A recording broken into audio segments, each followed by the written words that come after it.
د مکې مشرکین دا ټول راجمع شوي دي او قسمه قسم منصوبې جوړي. په هره منصوبه کې دا مشرکین ناکامه کیږي، هر تدبیر جوړي هغه الله ناکامه کوي. نو ټول راجمع شوي دي چې څوک د رسول الله ملګري سوا کیږي. رز درزه په مکه کې نوی دین صحابي چې ورته بدی وي وایي دا سوا کیږي، نو د دې څه بندوبست پکار دی، څه طریقه پکار ده چې ملګري نور نه راځي. نو عمر رضی الله تعالی عنہ دغه وخت کې په ځوانۍ کې و، طاقتور هم و، بهادر هم و. څنګه چې په اسلام کې بهادر و، نو دارنګې په کفر کې هم دی بهادر و. د دې مکه کې د بیت الله خوا کې ټول ناستي او دی ورته وایي څه چل دی؟ نو هغوی وایي ته خبر نه یې، رز درزه د نوي دین ته خلک اړېږي او دا رسول الله یادو محمد صلی الله علیه وسلم د ده ملګري سوا کېږي، ته خبر نه یې؟ نو ورته وایي یو کس دی تاسو له حل نه درځي، یو کس او ټول ته غټ غټ سرداران یې تاسو د ده پریشان یې. نو هغه ورته وایي ته یې وکړه که راځه ته نور شه، غیرت یې والا ورکوي ده ته نور شه. نو توره یې راواغسته وایي دې ځای کښېنئ، وایي زه ځم او راځمه، نعوذ بالله د رسول الله صلی الله علیه وسلم سر مبارک دله اوس راوړم. نو دی روان شه په لاره ځي، نو یو صحابي مخې له ورغی، پټ مسلمان دی. عمره چېرته دی؟ دی وایي زما یو کس دی په مکه کې محمد صلی الله علیه وسلم نه او ټول خلک دې پریشان دي، زما چې دا شمه مړه کړمه چې دا پتنګان ولا نه راځي. دا پسې روان دي. هغه د عمر خپل کار کوه، هغه پرېږده، خپل خاندان دی، قریش دي، د هغې نه واوړه. نه ځم هغې پسې. دی ورته وایي هغې نه واوړه. نو ورته وایي داسې راته ښکارېږي چې ته هم ثابت شوې. نو هغه ورته وایي ما پرېږده، ما خو پرېږده، ورشه د خپلې خور او د اوښې تپوس دې وکړه، ما پرېږده. وایي ښه. نو د هغه ځای نه فوري طور باندې روان شه د خپلې خور کره، او هلته کې قاري راغلی او حباب رضی الله تعالی عنه، نو هغه ورته څه کوي؟ قرآن ورته ښایي. عمر رضی الله تعالی عنہ چې ورغی دی د کوڅې ور بند کړی دی، نو د تورې دا موټی سوي د دې باندې په دې ور راکېښودې، ور لرې کا ور لرې کا. نو دا خورې د عمر رضی الله تعالی عنہ خور فاطمه دا ورته وایي د قاري ته وایي د استاذ ته وایي ته داسې کار وکړه، دا زما ورور دی، هېڅ پته نه لګي نقصان در ونه رسوي، نو ته لږ پټ شه. من خو زه خور یم او دی اوښی دی، نو که هر څه حالات یي نو یي به خو چې تا ته نقصان در ونه رسوي. نو چې څنګه ور کولاو کو، نو فوري طور دی په دې خپل اوښي باندې ورغی، په هغې را باندې کړلي چې تاسو ولې خپل دین پرېښودی دی، ولې بې دینه شوي یې. او خور لګیا ده، دی د خپل اوښی را ایثار کړی دی، خور وله خلاصۍ کوي، خپل خاوند پې خلاصوي.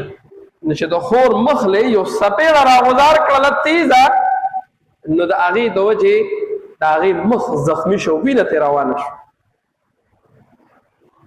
دی بیا هم نه پرېږدي. نو هغه هم د عمر رضی الله تعالی عنہ خور وه، غیرتي وه. ورته وایي عمره ته چې څه کیر و هغه کوه، موږ اسلام قبول کړی دی، موږ ایمان راوړی دی، ستا لاس آزاد توره دې تېره، چې څه کې هغه کوه.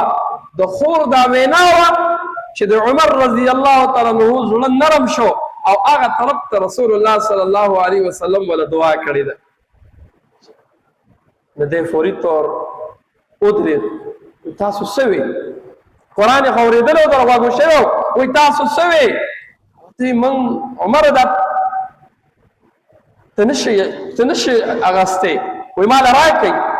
د هغه غاړې قاري راووته، حباب رضی الله تعالی عنہ راووتې د وی عمره وایي بېګا ستا لپاره رسول الله لاس اوچت کړي و، ستا دپاره یې دعا غوښته. ای عمره ستا دپاره هغه دعا غواړي او ته د هغه د مرګ پسې ګرځې. لپاره دعا غواړي ته والا مرګ پسې ګرځي وای ما ته وښایي وای داسې نه او یو ړومبی اودس وکړه اودس یې پرې وکړو او سورې طه تلاوت یې ورته شروع کړو عمر رضی الله تعالی عنه قرآن اوري اوري اوري او دې ځای راورسه انني انا الله لا اله الا انا فاعبدني واقم الصلاه لذکر د دې نه پس وای ما رسول الله نه بوزي نو دوی یو قاری صاحب شو حباب رضی الله تعالی عنہ شو یو د عمر رضی الله تعالی عنہ خور شو روخه شد دو د دې ډیر روان کو صحابه ناستی د رسول الله صلی الله علیه وسلم سره ناستی چې څنګه عمر راخاره شه صحابه एकदम مدرد رسول الله عمر راغی وی اسنه چې رسول الله ورکت تکلیف ورسي رسول الله عمر راغی صحابه ودریدل رسول الله مبارک وتوي کینه عمر راغی کچره د اسلام په نیت راغلی اسلام بوت الله نصیب کی او که په غلط اراده راغلی د په توره به د نصر و دې چې څنګه نږدې شو رسول الله مبارک اګریوان تلاش کو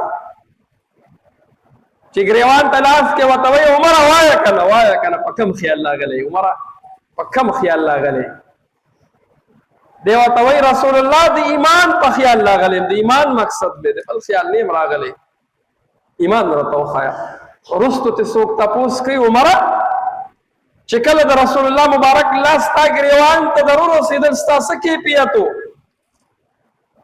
دی فرمای و چې کله د رسول الله مبارک لاس زما ګریوان ته ورسیدو وې زما کیفیت داسې وو چې زما ټول بدن خوله شو دومره hebat په ما باندې راغی چې ایمان کې داخل شو صحابه پټول په یو आवाज وی الله اکبر یو आवाज اوچت شو صحابو کې خوشاله نه ډیر زیات په دې خوشاله شو شکر دې داسې بهادر انسان زمونږ ملګرتیا وکړه د دې رسول الله مبارک توي رسول الله نو دا موږ چې کومه کلمه ویل دا دروغ دي دا نه حق دي نه وي نه حق کتاب دی حق کلمه ده الله یو دی ولې پټ وای عمر خو غیرتی دی عمر خو د چا نه سترګه نه سوځي ولې بیا پټ لګي دا هغه ځای نه تور راواغست خلک ابو جهل او عتبه او شیبه په انتظار ناس چې نعوذ بالله د رسول الله مبارک سر وراړي دا هغه ځای نه تور راواغست او راغه حرم شریف ته بیت الله ته راغه د مخې ته ودرېدو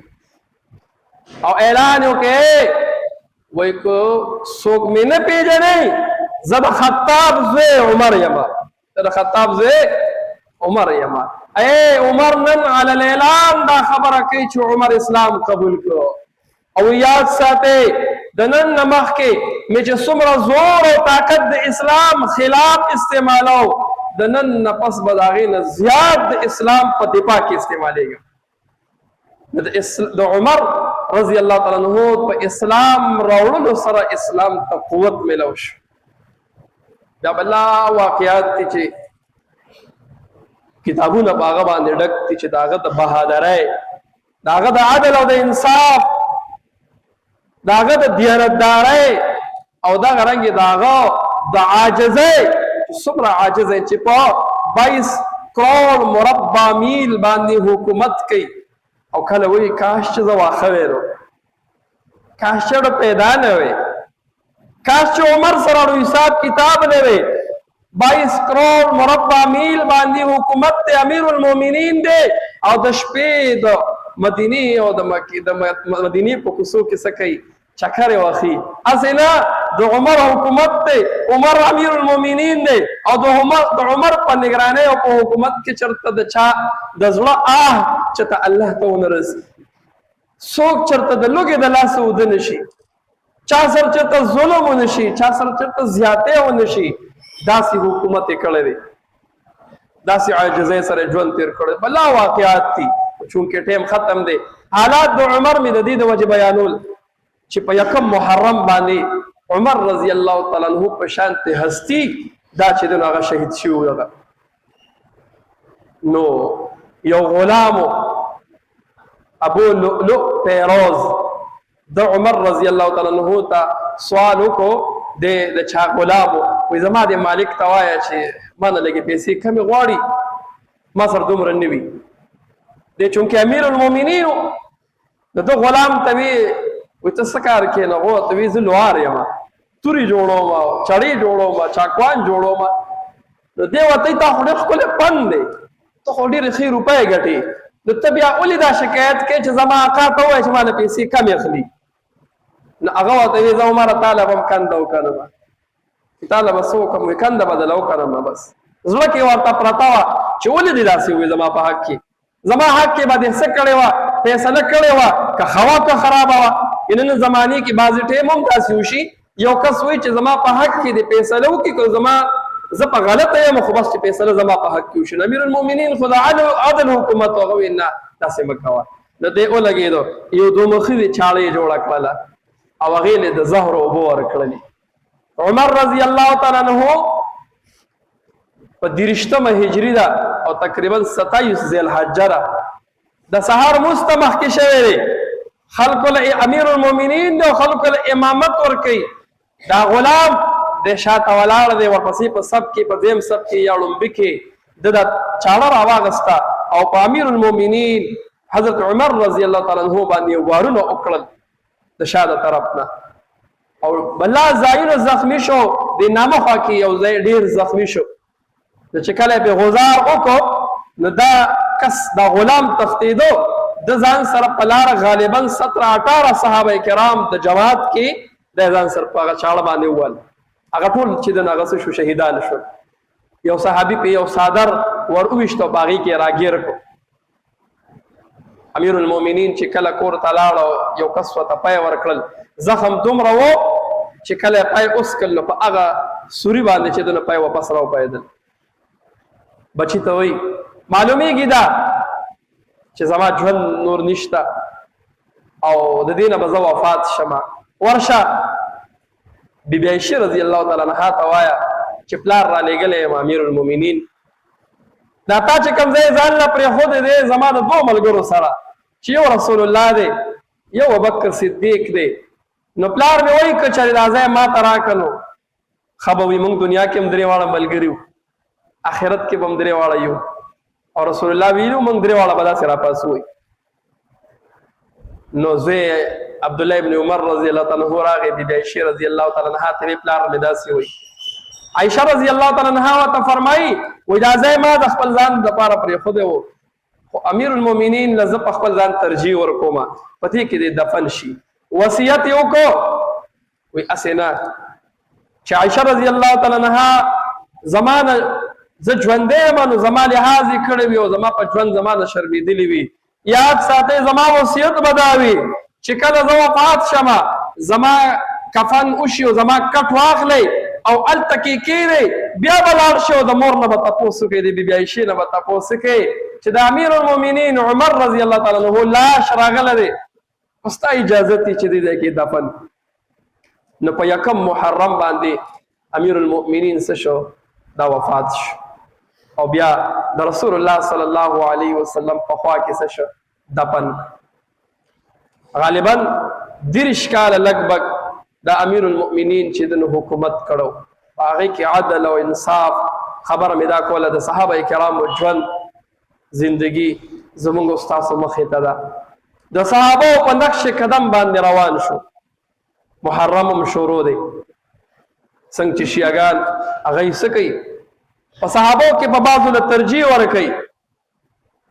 ابا انشاءالله څومره چې خبرې دي ابا آینده جمعه کې وایو، خو د محرم سره رسمونه او رواجونه چې کوم موږ جوړ کړي دي چې موږ د هغې نه څه وکړو ځان وساتو.